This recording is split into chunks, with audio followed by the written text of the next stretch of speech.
আজ অনেক দিন পর আবার বৃষ্টি ছাড়া আকাশ দেখলাম। বাবা, এ কদিন যা বৃষ্টি হলো। সকাল সকাল উঠেই মিষ্টি উঠোন পার করে চলে আসলাম রান্নাঘরেতে। আজকে দু রকমের মাছ রান্না হবে। চিন্তা করো না, প্রত্যেকটা রেসিপি কিন্তু চ্যানেলে আছে।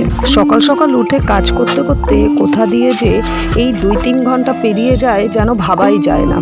ব্যাস, এদিকে চলে আসলাম মাছের ঝোল বসিয়ে দিয়ে ঘরদোর পরিষ্কার করে মুছে নিতে।